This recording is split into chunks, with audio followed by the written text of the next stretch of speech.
পিছনে একজন কালো কম্বল গায়ে দিয়ে বসে, ওটা হলো আজাজিল শয়তান, মানুষ রূপে বসে আছে। বললে হ্যাঁ এটা হইল কথার কথা, এটা হলো এইভাবে যদি করতে পারো তাহলে দুনিয়া থেকে ইসলাম মুছে যাবে। এই আর একটা কথা শোনো, এই যে মিটিংটা হলো, মিটিং তো শেষ হয়ে গেল, এই কথা যেন নবীর কানে না যায়। নবীর কানে গেলে কথা হয়তো লুকিয়ে যাবে, পালিয়ে যাবে, এই কথা যেন নবী জানতে না পারে। অঙ্গীকার করলো না না না, আমরা কেউ নবীকে জানতেই দেব না, বলবো না। বাবা গো, আমার মায়েরা বোনেরা, তোরা না বললে তো কি হলো, যে আল্লাহ তেনাকে নবী বানিয়ে পাঠিয়ে তিনি বলবে কি বলবে না বলুন? এই বাবারা, গভীর রাতে নিশিরাত নবীকে শহীদ করবে, নবীকে কতল করবে, আল্লাহ দেখবে বসে বসে। সাইয়্যিদুল মালায়েকা মুআল্লিমুল মালাকুত হামিলে কোরআন হযরত জিবরাইল আলাইহিস সালামকে আল্লাহ তাআলা পাঠিয়ে বলে, জিবরাইল যাও যাও আমার হাবিবকে বলে আসো আজকে রাত্রি বেলায় যেন বিছানাতে না আসো, আমার নবী যেন মক্কা থেকে মদিনায় চলে যায়। আমি জানি আমার নবী ব্যথা পাবে, আমি জানি আমার নবী কষ্ট পাবে। যেখান করে নবীর জন্ম সেই জায়গা ছেড়ে যেতে নবীর কষ্ট হবে জানি, কিন্তু উপায় তো নাই। বাবা গো, হযরত জিবরাইল আলাইহিস সালাম নবীজির কাছে আসলে, আসসালামু আলাইকা ইয়া রাসূলুল্লাহ, আসসালামু আলাইকা হাবিবাল্লাহ, আমার দয়ার নবী মায়ার নবী। বলছে জিবরাইল কি খবর? বলে নবী গো একটা খবর বলবো, কাঁদবেন না, এমন একটা খবর দেব নবী গো, চোখের পানি ফেলাবেন না, দুঃখ প্রকাশ করবেন না। আল্লাহ রাব্বুল আলামিন আমাকে বলে পাঠিয়েছে, তাই আপনারে বলি।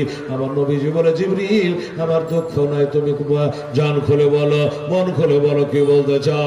আমার জিবরাইল বলে, ইয়া রাসূলুল্লাহ ইয়া হাবিবাল্লাহ গো, আবু জাহেলের দলেরা তারা গুপ্ত মিটিং করেছে, তাদের পঞ্চায়েত অফিসে মিটিং করেছে, তারা আজকে রাত্রি বেড়াতে আপনাকে বিছানায় কতল করে দেবে, এই জন্য আল্লাহ বলে পাঠিয়েছে আমার হাবিব যেন বিছানাতে না শোয়।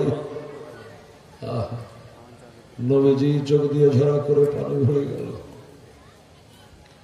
নবীজির পর বড়িয়ে চোখ দিয়ে পানি এসে গেল। আল্লাহ, এই মক্কাতে আল্লাহর একটা ঘর আছে যেটা দুনিয়াতে কোন দেশে নাই, ঘরটার নাম কি? কাবা শরীফ। এই আল্লাহ, এই মক্কা শরীফের মাটিতে আমার মা হযরতে আমেনা 9 মাস পেটে বহনের পরে এই মক্কা শরীফে আমাকে জন্ম দিয়েছে। আমার জন্মস্থান ছেড়ে দিয়া আমাকে চলে যেতে হবে, বলুন দুঃখ হবে কি হবে না? আমার ভাইয়েরা বাবারা, আমার মা খালা বোনেরা, আচ্ছা ভাই জিবরাইল ঠিক আছে, রাত্রি বেলাতে আমার বাড়িটা গোল করে ঘেরাও করে নেবে, আমাকে কতল করবে। আচ্ছা জিবরাইল, আমার তো পর নাই পাখা নাই, আমাকে যখন বাড়িটা গোল করে চারিদিক থেকে ঘেরাও করে নেবে আর কতল করবে, আমি তাদের মাঝে দিয়ে কেমন করে বার হব? বাহির হতে গেলে যে আমাকে ধরে ফেলবে, দেখে ফেলবে। বলে নবী গো, আল্লাহ তারা বলেছেন সূরা ইয়াসিনে কিছু অংশ তেলাওয়াত করে, এই মক্কা শরীফের পবিত্র মাটি আপনার পবিত্র হাতে এক মুষ্টি মাটি লইয়া ওই সূরা ইয়াসিনের কিছু অংশ পাঠ করে ওই মাটি গোলাতে ফু দিয়া আপনি চালিয়ে দেবেন, আপনাকে কে ধরতে পারবে না। বলে জিবরাইল রে, আমি মাটি গোলার সামনে চালালাম, সামনের লোক গলা পেল, পিছনের লোক গলা তার পেল না, ওরা যে আমাকে ধরে ফেলবে। আমার জিবরাইল বলে, ইয়া রাসূলুল্লাহ ইয়া হাবিবাল্লাহ, আপনার কাজ হলো মাটিতে ফু দিয়া চালিয়ে দেওয়া, আর আমার আল্লাহর কাজ হইল আগে পিছে যত কাফেরেরা থাকবে তাদের মাথায় মাটিটাকে পৌঁছে দেওয়া। জোরে বলো সুবহানাল্লাহ। আপনি যারা হাত থেকে ছেড়ে দেবেন, আল্লাহ তারা পৌঁছে দেবে, আপনাকে ওটা নিয়ে ভাবতে হবে না। আচ্ছা ঠিক আছে ভাই জিবরাইল, তাই হবে, যাও। আজকের দিনটা সময়, আজকের দিনটা কেবল সময়, আজকে রাতের বেলাতে আমাকে চলে যেতে হবে। আমার নবীজি 2 প্রহরের টাইমে নিজের বাসা থেকে, নিজের হুজরা মোবারক থেকে, নিজের বাড়ি থেকে বার হয়ে গেছে দয়ার নবী মায়ার নবী রহমাতুল্লিল আলামিন সাল্লাল্লাহু আলাইহি ওয়াসাল্লাম। বাবা 2 প্রহরে কোথায় যাচ্ছে? এমন একজন সাহাবীর বাড়ি যাচ্ছে, তিনি হলো আফদালুল মুসলিমিন, সর্বশ্রেষ্ঠ মুসলমান, সর্বপ্রথম মুসলমান তিনি হযরতে আবু বকর সিদ্দিক। কোন আবু বকর? এই মুসলমান না বললে হয় না। সারা বিশ্বের যত মুমিন মুমিনা আছে তাদের নেকিগুলোকে যদি একটা পাল্লাতে তোলা হয়, আর আবার আবু বকরের নেকিগুলো যদি একটা পাল্লায় তোলা হয়, খোদার কসম করে বলি আবু বকরের নেকির পাল্লাটাই ভারী হয়ে যাবে। জোরে বলো সুবহানাল্লাহ। আবু বকরের নেকির পাল্লা ভারী হয়ে যাবে। বাবা গো, সে আবু বকরের দ্বারস্থ হয়েছে, আবু বকরের দরবারে চলে গেছে। দরজায় লোক করলো, আওয়াজ করলো, আমার আবু বকর বলল এ সময় আবার কে এলো? দরজা খুলে তাকিয়ে দেখছে যে দাঁড়িয়ে আছেন তিনি হলো আমেনার আল্লাহ, তিনি হইলেন বাবা রহমাতুল লিল আলামিন। রহমাতুল লিল আলামিন দাঁড়ায় সালাম মুসাফা করে হাতে পায়ে চুমা দিয়ে আমার আবু বকর বলে ইয়া রাসূলুল্লাহ, ইয়া হাবিবাল্লাহ, হুজুর এত দুই প্রহরে রোদ্রে কষ্ট করে আপনি কেন? কোনো দরকার থাকলে কারো তারা খবর করতেন, আমি নিজেই চলে আসতাম। নবী গো, আপনি কেন এসেছেন? আমার আবু নবীজি একবার ডানে দেখেন, একবার বামে দেখে, আর আবু বকরকে বলে আবু বকর তোমার সাথে আমার দুটো পার্সোনাল কথা আছে, বাড়িতে যারা আছে সঙ্গে সরিয়ে দাও। এই কথা তুমি জানবার আমি জানবো, জানবেন আমার রব্বুল আলামিন। বাড়িতে যারা আছে সরিয়ে দাও, সাইড করে দাও। আমার আবু বকর বলে হুজুর এখন বাড়িতে কেউ নাই। আপনি বলেন ওই যে কার আওয়াজ পাওয়া যাচ্ছে? বলে নবী গো, ওইটা যার আওয়াজ পাচ্ছে উনি হলো আপনার বিবি, ওটা হলো আমার বেটি হযরত আয়েশা সিদ্দিকা। আপনার বিবি আমার বেটি আয়েশা। তখন অল্প বয়স। হুজুর বলেন কি বলবেন? নবীজি ফেটে কাঁদছেন, চোখ দিয়ে ঝরঝর করে পানি ঝরে যাচ্ছে। আবু বকর রে, আমি মানুষের ক্ষতি করি না, মানুষের ভালাই করি। একটা মানুষ অসুখ হয়ে গেছে, কানে খবর পেলে মাইলের পর মাইল আমি নবী মুস্তাফা পায়ে হেঁটে যাই, তারে দেখতে দুশ্মন আমি দেখি না।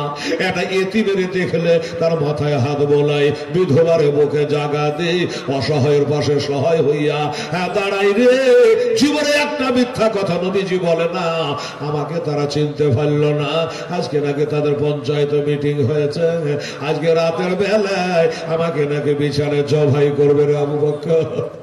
আবু বকর কাঁদে ইয়া রাসূলুল্লাহ, একই কথা শোনালেন নবী গো, আপনাকে বিছানায় জবাই করবে। হায় হায় হায়, এটা আপনাকে কে বললো?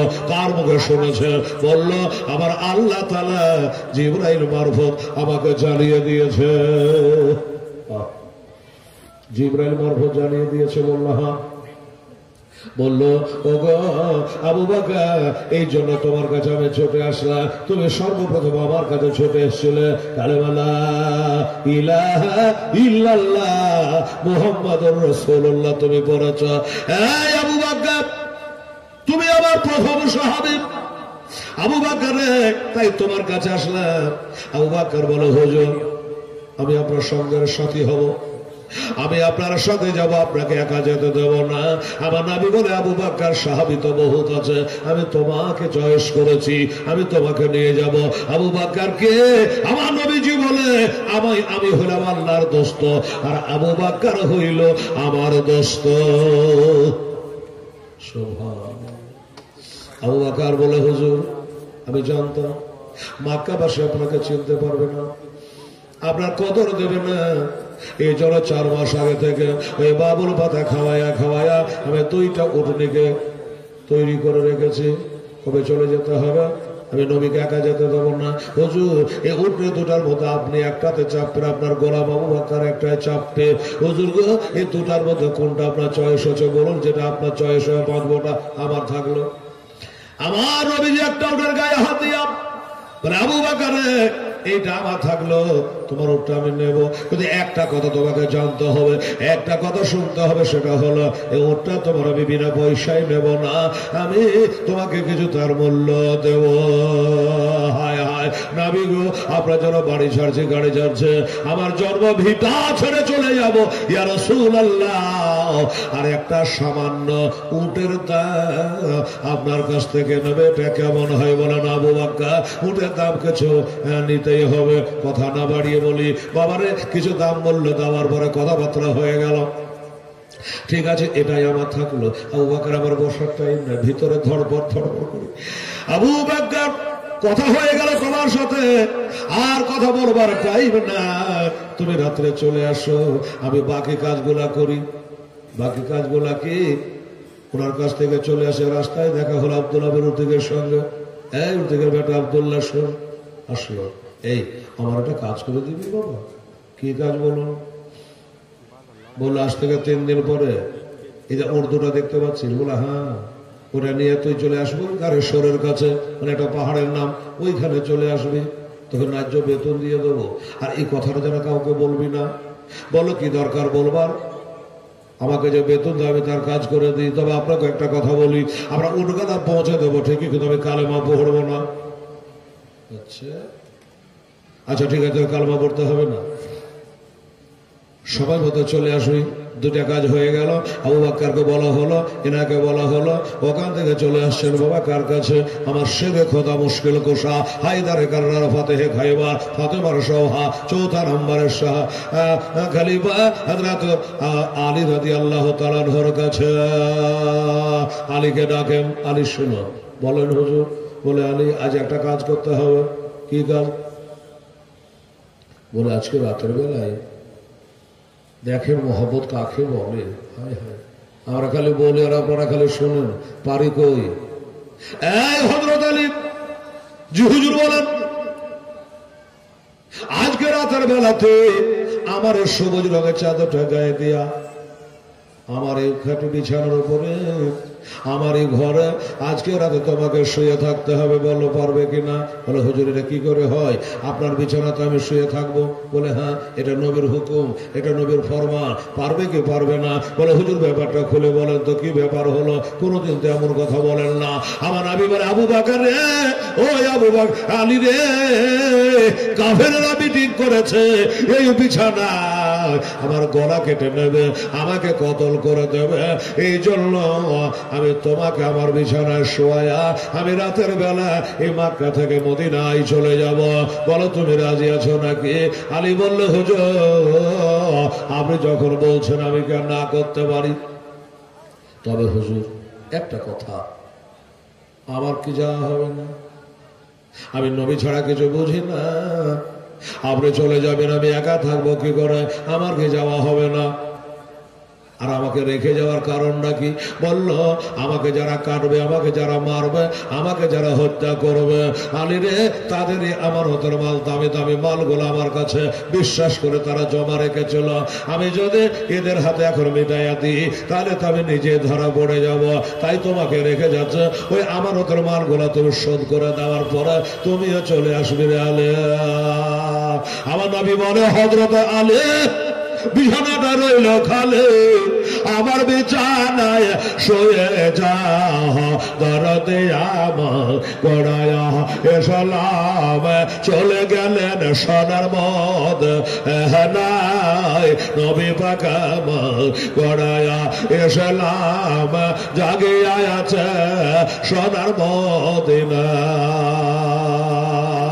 নবী আব্দুল্লাহর পৃষ্ঠ হইতে ওই মায়াবী নাশে কবেতে বনিল নাবে মাক্কাতে, দরদে আমার গড়ায়া এসলাম চলে গেলেন সোনার মদ নাই। নবী আমার নামাজ পড়ে কাফেরেরা পাথর মারে, নবী আমার নামাজ পড়ে কাফেরেরা পাথর মারে, তবু দয়ার নবী আমার ওহু করে নাই, দরদে আমার গড়ায়া এসলাম হাজির আছেন সারাতন আয়, দরদে আমার গড়ায়া এসলাম জাগিয়া আছে সোনার মদিনা।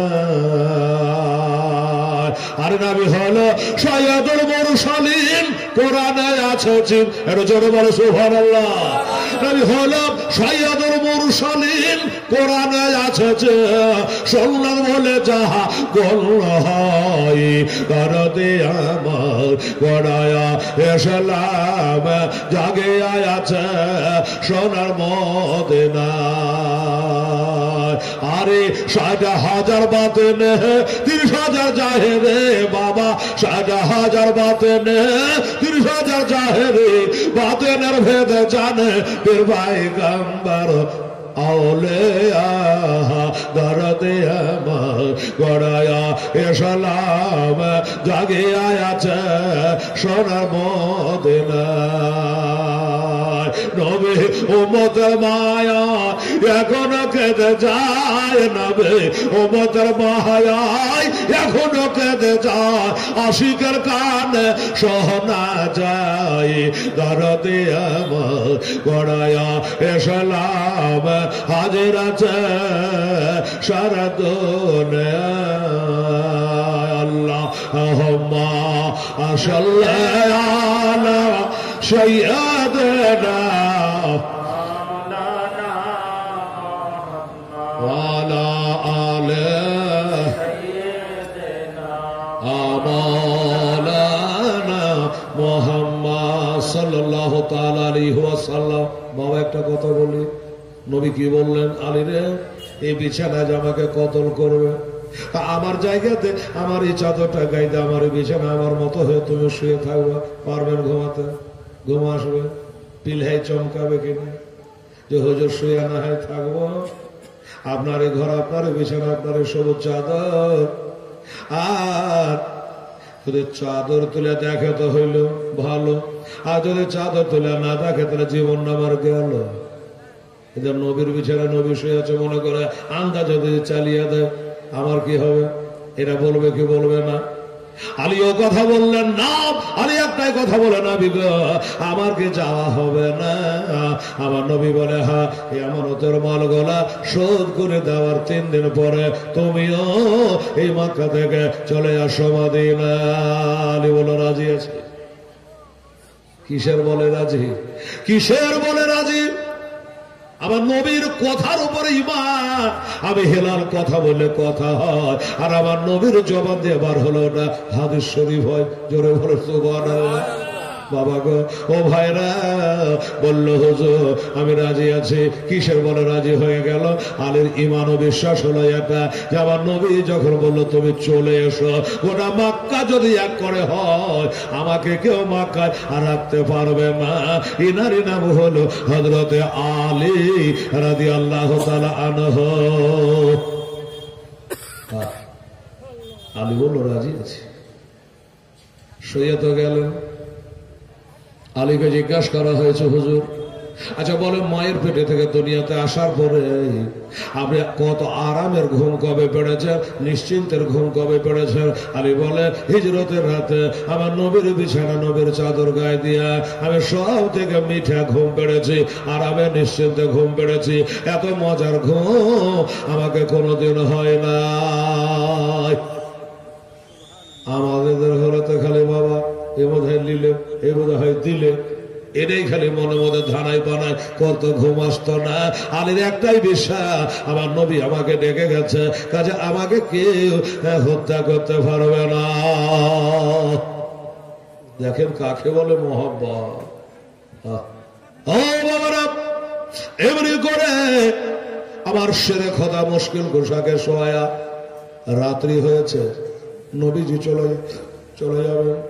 কাফেরেরা এক এক দলে 2-4টা করে নিয়েছে। নবীর বংশ কজনের সাথে লড়বে? যুক্তি দেখেন। বাড়ি গোল করে ঘেরে ফেলেছে, নবীকে জবাই করে দেবে বিছানায়। ধারালো ধারালো খঞ্জ তাওয়াল নিয়ে তারা রেডি হয়েছে। ডাকাতের দলেরা, ওই দুর্দর্শ লোকেরা, কাফেরেরা, আবু জেহেলের দলেরা, উতবা সাহেবার দলেরা সবাই চারদিকে রেডি হয়ে গেছে। আমার দয়ার নবী মায়ার নবী রহমাতুল লিল আলামিন আর দেরি না করে পবিত্র হাতে পবিত্র মক্কা শরীফে এক মুষ্টি মাটি নিয়ে বাবা সূরা ইয়াসিনের কিছু অংশ পাঠ করে ওই মাটিতে ফু দিয়েছেন বাবা, দিয়ে মাটি চালিয়ে দিয়েছে। বাবারা নবী চালিয়েছে ওমা রামাইতাইজ রামাইতা ওয়ালাকিন্নাল্লাহ হারামা। আমার আল্লাহ আমার হাবিব গো ওই মাটিটা আপনি চালান নাই, আপনি চালিয়েছেন সারা জগৎ জানে। ওই মাটিটা চালিয়েছিলাম আমি। জোরে বলো সুবহানাল্লাহ। বাবা গো, যে আমরা মাটিটা চালিয়ে দেওয়া, ডানে আছে যারা, বামে আছে যারা, পিছনে আছে যারা, সাইডে আছে যারা, সবার মাথায় ওই পড়া মাটি বাবা পৌঁছে গেছে। আমার নবী তাদের সামনে দিয়ে বেরিয়ে চলে গেছে। আল্লাহর কসম একটা কাফের টের পায় না, একটা জানতে পারে নাই যে নবী চলে গেছে। একজন বলে, হারে এমনি করে কি আমরা নবীর বাড়ি পহরা দিতে এসছি, নবীর বাড়ি জোগাতে এসছি, যেটা কাজ করার জন্য যে কাম করে এলে দিয়ে বাড়ান করে দে। হ্যাঁ বাবা, ওদিকে আমার আবু বকর এসে রাজি হয়ে গেছে, রেডি হয়ে গেছে, চলেন হুজুর চলেন চলেন। আমার নবীকে নিয়ে চলে যাচ্ছেন। একটু দূরে যাওয়ার পরেই একটু আঘাত লেগেছে নবীর পায়ে, একটু ক্ষত হয়ে গেছে নবীর পা। আবু বকর বলে, ইয়া রাসূলুল্লাহ, হাবিবাল্লাহ, আমি সব সইতে পারি, আপনার পায়ে একটু কাঁটা ভুক আমার জানের সহে না নবী। ইয়া রাসূলুল্লাহ, আপনার কষ্ট হোক এটা আমি চাই না নবী গো, আপনার পায়ে আঘাত হোক আমি এটা চাই না। নিজের জীবনটাই আপনার জন্য কুরবানি করে দেব। আল্লাহর কোরআন বলছে নবীকে ভালোবাসো। হুজুর একটা কথা বলবো। আবু বকর, যা বলবো বলো, হাঁটো আর বলো, দাঁড়াবার টাইম না। কাফেররা বাড়ি ঘেরাও করে নিয়েছে। আবু বকর বলে, হুজুর আপনাকে সকালে আপনার বাড়িতে পাবে না, আমার বাড়িতে আমাকে পাবে না। ওরা হয়তো পিছনে পিছনে এই রাস্তার পাহটা ধরে ধরে আমাদের কাছাকাছি হয়ে যেতে পারে, আমাদের অ্যারেস্ট করতে পারে, গ্রেফতার করতে পারে, পাকড়াও করতে পারে। তাই বলছিল নবী গো, আসে আমি বসি আর আপনি রহমতুল লিল আলামিন আমার ঘাড়ের উপরে বসে যা, আপনাকে ঘাড়ে করে বহে বহে নিয়ে যাব। একজনের পায়ের পাহটা পড়বে, দুজনের পাহটা পড়বে না। এবার একটা কথা বলি, আবু বকরটা কে আর নবীটা কে? বাবা, আরে নবীর সাহাবী তো আলাদা কথা, সম্পর্কে কে? বাবা, যিনি ঘাড়ে বসবেন তিনি হলেন নবী, ইনি হলো বাবা জামাই, আর আমার আবু বকর হলো শ্বশুর। আবু বকরের মেয়ে মা আয়েশার সঙ্গে নবীজির বিয়ে হয়েছে, শ্বশুর হলো, আর নবী জামাই হলো। আপনারা জামাইকে কি বলেন? বেটা বলেন, কোন সময় আদর করে। বেটা তোর মারা ভালো আছে, তোর বাপের শরীর ভালো আছে, বেটা জামাইকে আদর করে বেটাও বলে, কখন বাবজিও বলে। বাবা গো, জামাই বাবু বলে ডাকে।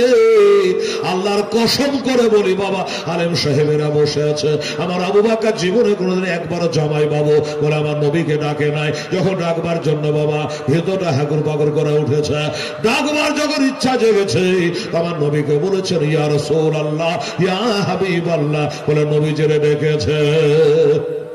জীবনে কোনদিন জামাই বাবু বলে ডাকেনি। হযরত ওমরের মেয়ে বিবি হাফসার সঙ্গে নবীর বিয়ে হয়েছে। ওমরও হলো শ্বশুর আর নবী হলো জামাই, দ্বিতীয় খলিফা ওমর। আমার নবী বলে, ওমর আমি হলাম শেষ নবী, আমার পরে যদি আল্লাহ কাউকে নবী বানাতে তো ওমর নবী হতো।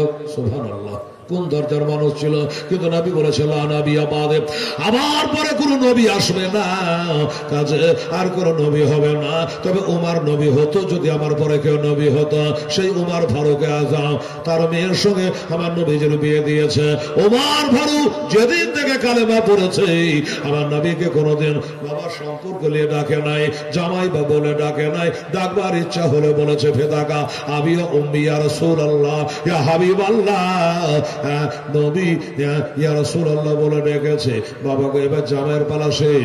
ওসমান গনির জন্য তৃতীয় নম্বরের সাহাবী, তৃতীয় নম্বরের খলিফা ওসমান গনির সঙ্গে আমার নবীজির দুইটা মেয়ের বিয়ে হয়েছে। আপনারা সকলে জানেন বাবা, দুটা মেয়ে, একটা মেয়ের বিয়ে দিল, মেয়েটা কাজে কাজে ইন্তেকাল হয়ে গেল। আর একটা মেয়ে হযরত উম্মে কুলসুমের সঙ্গে বিয়ে দিলে। আমার নবী বলে, আমার ওসমান এত ভালো, আমার 40টা যদি মেয়ে থাকতো আমি একটা একটা করে ওসমানকে দিয়ে যেতাম। সুবহানাল্লাহ। আচ্ছা, ভালো না হলে কে দেবে?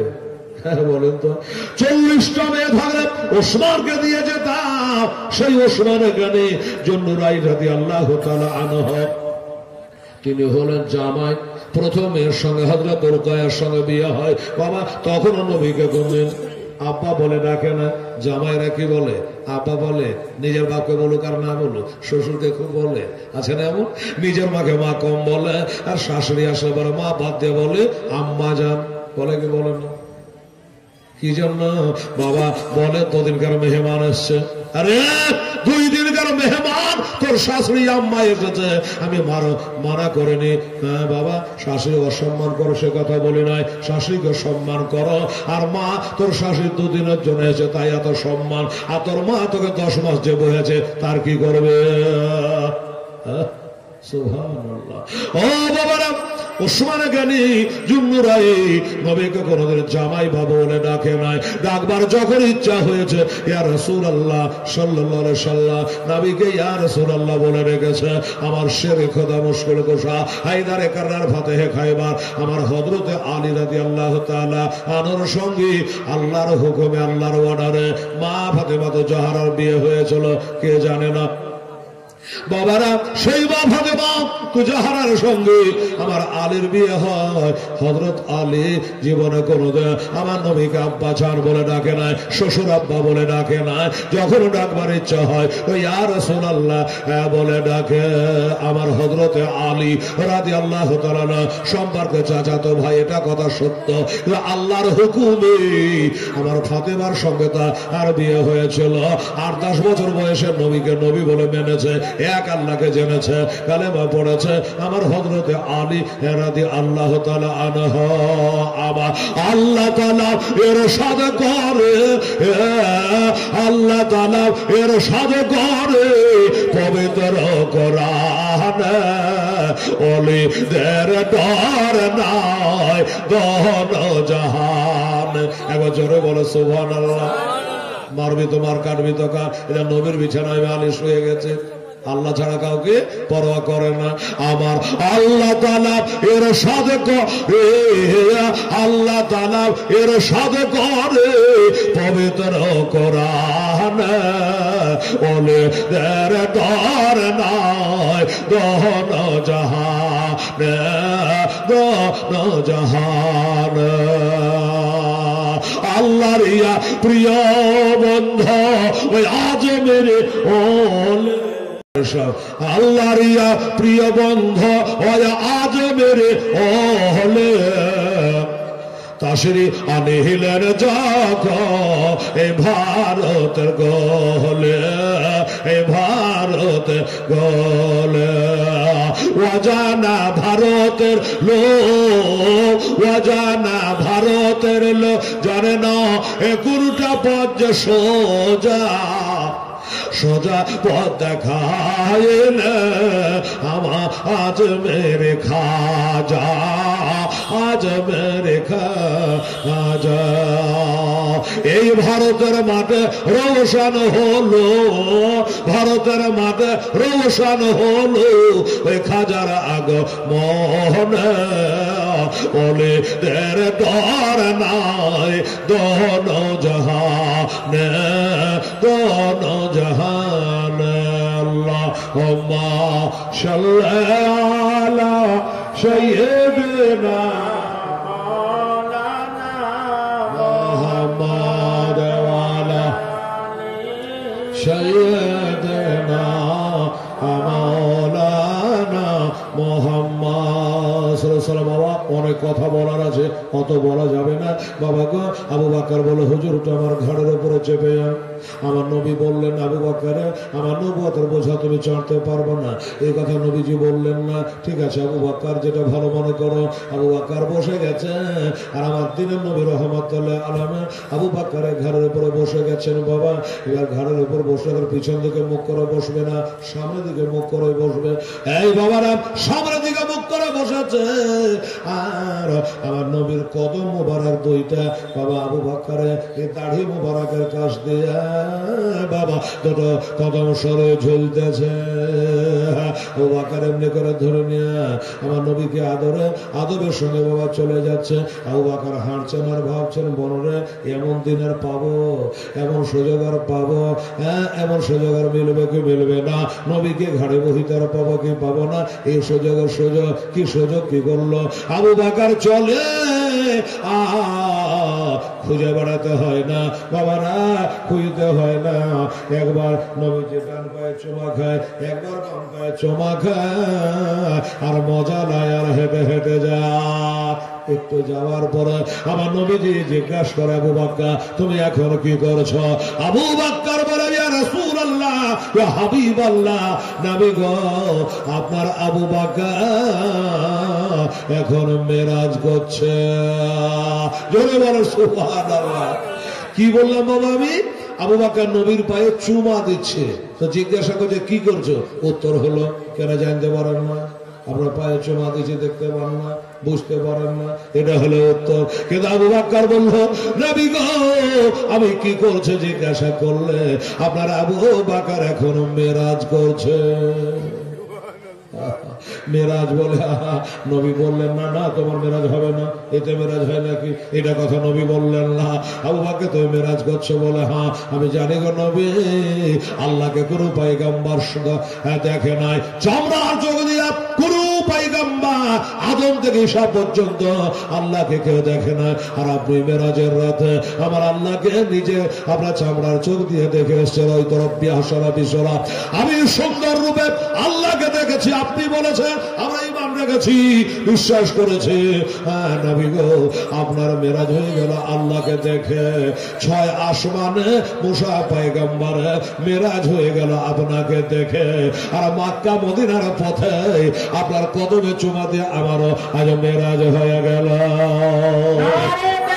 আল্লাহু আকবার, ইয়া রাসূলুল্লাহ জিন্দাবাদ, আল্লাহু আকবার। মেরাজ হয়ে গেল।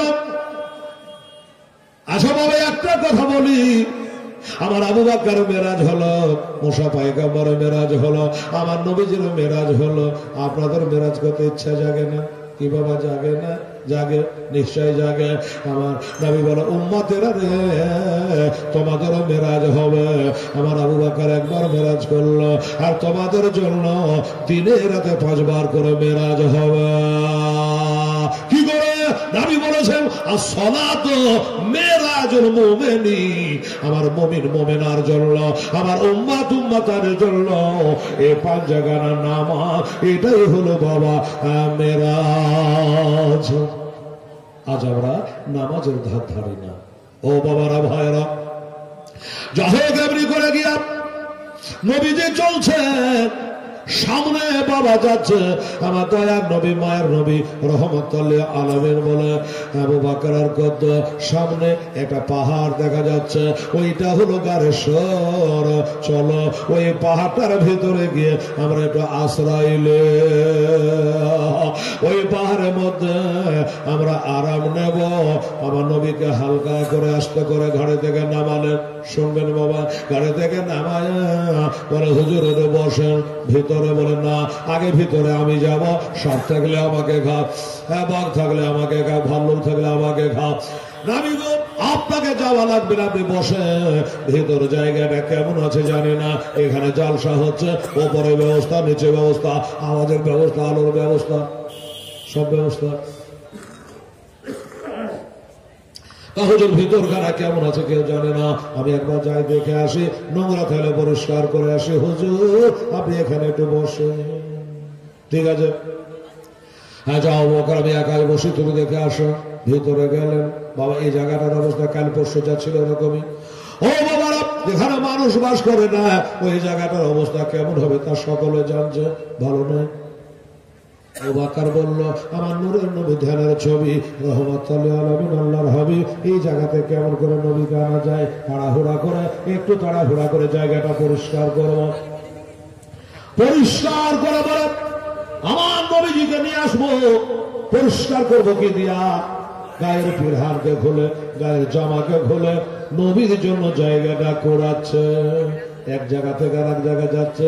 আমরা হলে বলতাম নোংরা হয়ে যাবে, ধুলো ভরে যাবে, এক দেশ থেকে আরেক দেশে যাবো, লোকে কি বলবে, কত চিন্তা।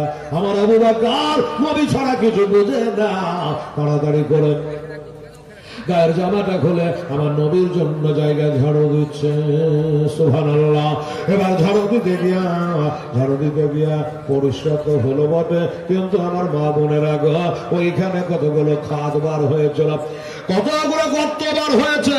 আবু বকরের সন্দেহ হয়ে গেল, আল্লাহ জানি না এই গর্ত ঘরের মধ্যে কি আছে না আছে। এত গর্তের মধ্যে আমার নবীকে কি করে আনা যায়? বাবা গো তাড়াতাড়ি করে ওই গর্ত গলাকে বন্ধ করা লাগবে। মাথায় রয়েছে রয়েছে 12 হাতের পাগড়ি, পাগড়ি মুবারক আমার নবীজির সন্না। ওই পাগড়িটাকে বার করে মাথা থেকে খুলে টুকরা টুকরা করে কাটে, আর ওই গর্ত গলাতে বাবা গোঁজা দিয়ে দেয়, কিছু থাকলে জানে বার হতে না পারে। হাতের পাগড়ি শেষ হয়ে গেল, একটা গর্ত বাকি থেকে গেল। ওটা যদি বাকি না থাকতো হেলালাই আশেক মাসকের কথা কি করে বলতো, মহব্বতটা কেমন করে জাগতো। একটা গর্ত বাকি রয়ে গেল। আবু বকর বলে একটা গর্ত বাকি রয়ে গেল, দরকার হলে ওখান করে আমি বসবো, পায়ের গোল্লার নাম দিয়া ওইটা বন্ধ রেখে দেব, কিন্তু আমার নবীকে বাইরে একাই বসিয়ে রাখবো না। বাইরে আসলেন, হুজুরেরও দেরি হয়ে গেছে, মনে কিছু করবেন না। এই আবু বকর তোমার গায়ে জামাতে এত ধুলাবালি কেন? বলে হুজুর আর বলবেন না, জায়গাটা একবারে অনুপযোগী ছিল, নোংরা হয়েছিল, আপনার জন্য জায়গাটা পরিষ্কার করে কুড়াইলাম। এই জন্য হুজুর আমার জামাতে ধুলা ভরে গেছে। আচ্ছা তোমার মাথায় যেটা সুন্দর আমার নবীর সুন্নাহ পাগড়িটা ছিল, পাগড়িটা কো? বলে হুজুর পাগড়িটা কামে লাগিয়ে দিয়েছে। কি কামে লাগিয়েছ? বলে নবী গো কুড়াইতে গিয়ে কাজ বেড়ে গেল, দেখলাম ছোট ছোট গর্ত বার হলো, কে যেন পোকামাকড় থাকতেই পারে হুজুর, ওই গর্ত গুলা আমার পাগড়ি টুকরা টুকরা করে কেটে কেটে গোঁজা দিয়ে বন্ধ করে দিয়েছি। আচ্ছা চলো ভেতরে, চলো ভেতরে গেলেন বাবা। ভেতরে যাওয়ার পরে সুবহানাল্লাহ আমার নবী বলে আবু বকর রে, ও আমার আবু বকর আসো। আবু বকর ভিতরে, আমার নবীও ভিতরে। আবু বকর বলছেন হুজুর এই পাহাড়ে কোনো জানলা নাই, দরজা নাই। বাবা একটা যদি কাফিরেরা আমাদের হামলা করে দেয় আমরা পালিয়ে যাব কোন দিকে? রাস্তাঘাট নাই। আমার নবী বলে আবু বকর চিন্তা করো না, কোনটা দিয়ে যাব, কেমন করে যাব তোমাকে ভাবতে হবে না। এমনি করে পাহাড়ে হাত রাখলেন। হাত রাখার পর আমার নবী বলে আবু বকর কিছু দেখতে পাচ্ছ? আশ্চর্য, হা হা হা হুজুর আপনি হাত রেখেছেন, বলে হাতের ভাগ দিয়া দেখতে পাচ্ছি একটা বিরাট যেন আটলান্টিক মহাসাগরের মতো একটা সমুদ্র দেখতে পাচ্ছি, আর ওই সমুদ্রের কিনারে একটা জাহাজ লেগে আছে। তাহলে তুমি বলছো আমরা যাবো কি করে হুজুর? কিন্তু আবু বকর নিজের ভাবনা কখনো ভাবে না আমাকে ধরে নেবে, আমার কি হবে, এইগুলা ভাবে না, খালি আমার নবীর কি হবে এটাই ভাবে। বাবা আমার ভাইরা ওইখানে দুজনা রয়েছে। আমার নবী বলে ও আবু বকর একটা কথা বলবো বেটা। হুজুর একটা করে সব কথা বলেন। বলে আবু বকর রে আমি তোমার জানের উপরে, তোমার কোলের উপরে মাথা দিয়া আমি একটু আরাম করতে চাই। আমরা হলো বলতা গোটা রাস্তা আপনাকে ঘাড়ে করে বহে আনলাম নবী গো, এটা আমারই বিশ্রামের দরকার, আমার একটু আরামের দরকার, আর আপনি ঘুরিয়ে বলছে যে আমি আরাম করবো। কি মহব্বত দেখে। ঠিক আছে হুজুর আমার ভাগ্য ছাড়া ভাগ্য না, দোজাহানের বাদশাহ আমার কোলে মাথা দিয়া আরাম করবে গো। ঠিক আছে হুজুর আসেন। আমার নবীজি আবু বকরের কোলের উপর মাথা দিয়া আমার নবী আরাম করছেন। বাবা চোখ দুটো বন্ধ করে, চোখ দুটো বন্ধ করে রয়েছে। ভাইরা আবু বকর আস্তে আস্তে করে পা শাট করে দেয়া ওই যে গর্তটা বাকি আছে, ওই গর্তের মুখে পা দিয়ে রেখেছে। সব বেঁচে থাকলে বাড়াতে দেব না, এই জন্য আমার জীবনটাকে কাজা করে দেব। আমার নবীর যেন ডিস্টার্ব হয় কাজা হতে দেব না, নবীর ঘুম কাজা করতে দেব না। তবে একটা কথা বাবা, আমার নবী বলে তানামু আইনি ওয়া ইয়ানামু কলবি, নবীগণ ঘুমায় না বাবারা, নবীরা ঘুমালে ওযু নষ্ট হয় না। নবী শুয়ে আছেন ঠিকই। একটা কথা বাবা, একদিন মা আয়েশা সিদ্দিকা আমার নবীর বিবি জিজ্ঞাসা করছে হুজুর বেয়াদবি মাফ করবেন, আপনার সঙ্গে আমার বিয়ে তো অনেকদিন হয়ে গেল, তো বলবো বলবো করে লজ্জাতে ডরে ভয়ে বলতে পারি না। আরে আয়েশা, এই উম্মাহাতুল মুমিনিন আয়েশা, আরে তুমি আমাকে বলবা না, আমি তোমাকে বলতে হয়, বলো কি বলবা? বলো হুজুর আমি দেখলাম না যে পুরো একটা রাত্রি বিবিকে নিয়ে শুয়ে থাকলেন, মনে কিছু করবেন না দাদা, বোঝাবার লেগে বলছি। হ্যাঁ হুজুর আমি আপনার বিবি কোনোদিন দেখলাম না পুরা রাত বিবির কাছে শুয়ে আছে। হুজুর কখনো আমার বিছানা আছে, আবার হঠাৎ দেখে আপনি জানাবে জানিয়ে নামাজ পড়তে লাগছেন। হ্যাঁ হায় হায়, আমার নামাজের মধ্যে দাঁড়িয়ে আছে, হুজুর নামাজ পড়ার জন্য আমি বলি, আমার মনের মধ্যে একটা কথা গায়, ওই কথাটা হইলো এটা যে আমাকে উঠিয়ে দেন, আয়েশা অজু করো, আয়েশা অজু করো, নামাজ পড়তে হবে, অজু করো। আমি অজু করে তারপর যাই নামাজে দাঁড়াই, নামাজ পড়ি। কিন্তু আপনাকে তা দেখি না, বিবির কাছ থেকে উঠে গিয়ে আপনি আবার নিয়ত করে নামাজ পড়তে আরম্ভ করে, আপনি অজু করেন না কেন? আয়েশা, এটাই তো মোর মনে গাহে যে তোমার কাছে ঘুমিয়ে থাকে, উঠে নামাজ পড়তে লাগে, ওযু করি না কেন? আয়েশা রে, হে উম্মাহাতুল মুমিনিন আয়েশা, এটা তুমি জেনে রাখো আর মনে রাখো, তানামাইনি ওয়া ইয়ানামু কলবি, নবীগণ ঘুমায় ঠিকই, কিন্তু তাদের চোখ দুটো ঘুমায় আর দিলটা জাগে। নবীদের ঘুমে ওযু ভাঙে না, তাই ওযু করি না। সুবহানাল্লাহ। মা আয়েশা বুঝে গেল, জানলাম হুজুর, আমার শিখা হলো, আমার জানা হলো। এই বাবা, আমার এই মা বোনদের মতো নয় গো, কয়েক লক্ষ হাদিসের হাফেজা মা আয়েশা সিদ্দিকা রাদিয়াল্লাহু তাআলা আনহা, জিনার হুজরা মুবারাকায় বর্তমানে আমার নবীজি আরাম ফরমাচ্ছে। জিনার হুজরাতে 70,000 মালাইকা সকাল বেলাতে ইয়া নবী সালাম আলাইকা, ইয়া রাসূল সালাম আলাইকা, আমার বৈকালে 70,000 নুরিতের ফেরেশতা আসসালাতু আসসালামু আলাইকা ইয়া রাসূলুল্লাহ আমার নবীর রওজাতে পড়ছে। সুবহানাল্লাহ, আলহামদুলিল্লাহ। বুঝে গেলেন বাবারা? তাই বলছেন ইয়া রাসূলুল্লাহ, ইয়া হাবিবাল্লাহ। হুজুর নবীজি চোখ দুটো বন্ধ করে আছেন, চোখ দুটো বন্ধ করে আছেন, নবীর চেহারার দিকে তাকিয়ে আছেন। বাবা, কত বড় ভাগ্যবান। আর আমার নবী বলেছেন সুবহানাল্লাহ, ঈমানের সঙ্গে যারা একবার নবীকে দেখেছে তার জন্য জাহান্নামের আগুন হইল হারাম। আর নবীর চেহারাকে দেখছেন আমার আবু বকর সিদ্দিক রাদিয়াল্লাহু তাআলা আনহু। সুবহানাল্লাহ। বাবারে, ইউসুফ পয়গম্বরকে দেখে জেলেখা একটা মেয়ে মানুষ পাগলা হয়েছিল, আর আমার নবী মুস্তাফাকে দেখে নাম করা সাহাবী বেটা ছেলেরা পাগলা হয়ে গেছিল। সুবহানাল্লাহ, আলহামদুলিল্লাহ। বাবা যাই হোক, সুবহানাল্লাহ, ওই গর্তের মধ্যে বাবা আমার নবীর সঙ্গে দিদারের জন্য একটা সাপ অপেক্ষা করে। আজ নবীর খুশবু পেয়েছে, বার হবার জন্য ছটপট ছটপট করে আমার আবু বকর বুঝে নিয়েছে সাপ আছে, সাপকে বার হতে দেয় না, এই জন্য বার হতে দেয় না। আমার নবী এখন চোখ বন্ধ করে একটু আরাম করছে, বার হতে দেব না, পা হিলে যাবে, আমি কোনো মতে বার হতে দেব না। বাবা যখন বার হতে পারে না, সাপটা খালি হুড়াহুড়ি পাছড়া পাছড়ি করে। শুনেছে সাপের বলে খুব শক্তি আছে, যদি শক্তি থাকে তাহলে হ্যাঁ হেলাল সাপটা তো অন্য গর্ত দিয়ে বাড়ি আসতে পারতো, এসে আমার নবীর সঙ্গে দিদার করতে পারতো, কথাটা সত্য। কিন্তু সাপটা জানে বাবা, কি জানে?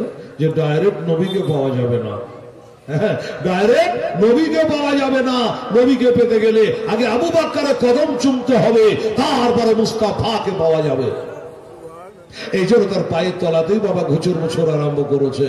বাবারে বারবার করে অনুরোধ করার পরও উনি যখন পাটা সরালেন না, আলটা ঢুকিয়ে দিয়েছে, কামড় দিয়ে দিয়েছে, বিষ দিয়ে দিয়েছে। সাপের বিষ বহু ঠান্ডা, মানুষের রক্ত বড় গরম। বাবা শস্য দাঁড়াবো বরাবর যখন বিষ চলে গেছে, তো গোটা শরীরের রক্তগুলো যেন জমাট বেঁধে যাচ্ছে, ঠান্ডা হয়ে যাচ্ছে।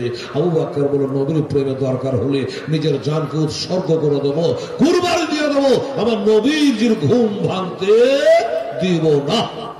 এই জন্য চুপ করে বসে আছে বাবা। কিন্তু বাবা রে, শুনেছেন হাজার বার, চোখ মানলো না।